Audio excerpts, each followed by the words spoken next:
The number one mistake I see salespeople make is this, and it's going to hit home for most of you people watching this video. Your number one goal as a salesperson is to retain your customers. Your job has to get easier. What does that mean, retaining your customers? That means this, that you follow up religiously, that you send them out after having an amazing experience. You're connected on social media so you can stay in contact with them, meaning if you see their posts like happy birthday, kids just had first day at school, that's awesome, congrats. Social media makes you staying in front of your customers easier than ever, but you can't just do that. You've got to follow up with them, meaning you've actually got to call these people every few months forever.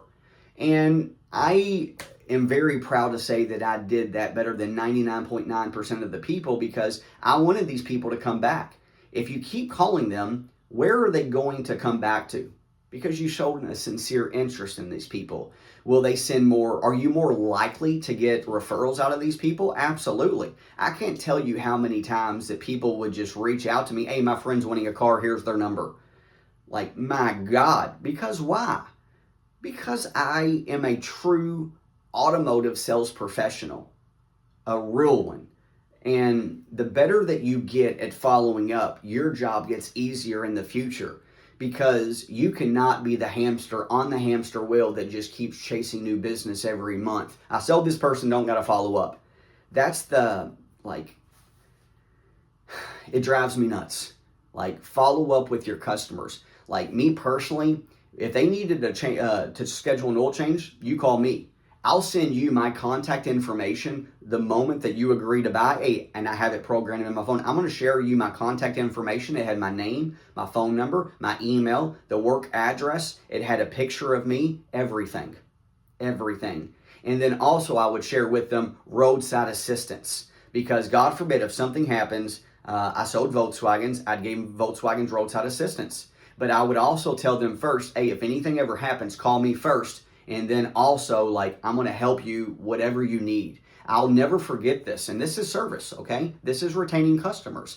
I sold a lady an ID4. That's an electric Volkswagen. And she drove to Columbus or somewhere up north because I'm from Louisville, Kentucky, but I sold in Clarksville, Indiana. And she drove up north, came back, and she basically was, she was trying to cut it close. And she seen there's a charging station here. I'm cutting it close. Well, she made it there, but it didn't show that these vehicles, and it was super late at night, 11, 12 o'clock at night. And it didn't show that these charging stations were actually filled. And she just bought the car super recently. So she got there and they were all full. And a lot of times people do what? They just, and this was years ago, okay? 2000 and probably 20. And a lot of people did what? They would just charge their car and they would leave. And she looked, there was only a few chargers and the people wasn't inside them. And she called me crying.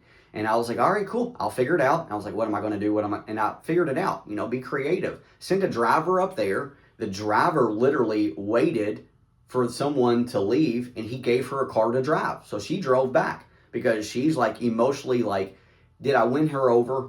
Yes, 100%. And I'll tell you something else. Her family owned a tractor company, a riding lawnmower, and they sold them. And pretty much all of their family members after that, they come and bought more ID4s. Believe it or not, for whatever reason, they were like, yeah, I love the car. They all went electric. And then some of their employees came and bought cars from me too.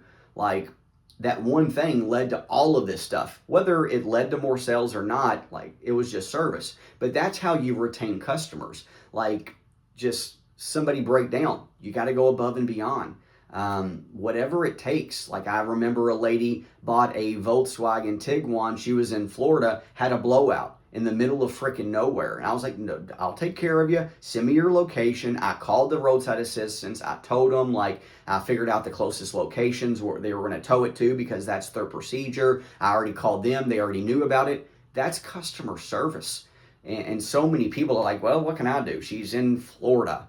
This lady's in Ohio. What can I do? No.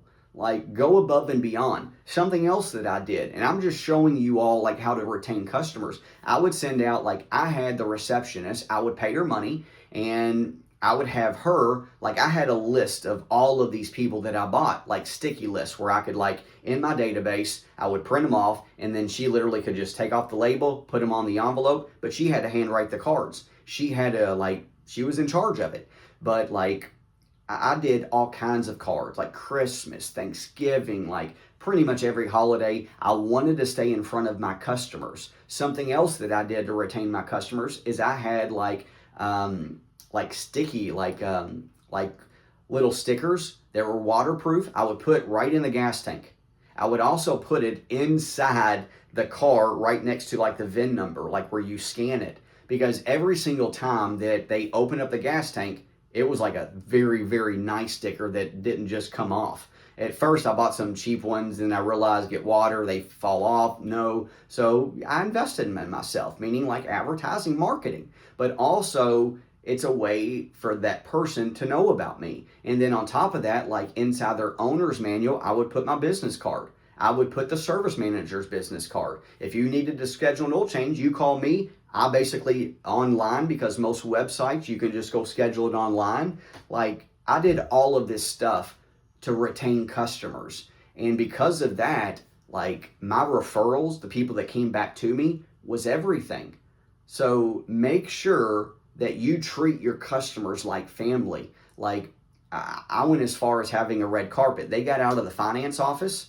We walked through the red carpet, gold goalpost on the side that we would walk through. I had like a black thing that I would rip off over the car, and then they would see this beautiful, like, spotless car, new or used. Had a backdrop that we would take pictures in front of, thumbs up. I did so much for my customers. I gave them an experience, and then most importantly, I followed up with them. And because of that, like, that's how I grew to 50, 60, best month ever, 64 and a half cars, best month ever, made 48,000, best year ever, made 400 grand, because I am a true automotive sales professional. And that's the part that you have to do, is to retain customers. Because if you keep chasing business every month, it's going to feel like a grind every month. And it always felt like a grind because I retained customers, and I had basically like a book of business, and I wanted more. So treat it like a real career. Go all in, retain your customers. If you're a manager, a salesperson, share this with somebody else that's not retaining customers. It's the most important thing. It's your number one goal as a salesperson, number one goal as a dealership.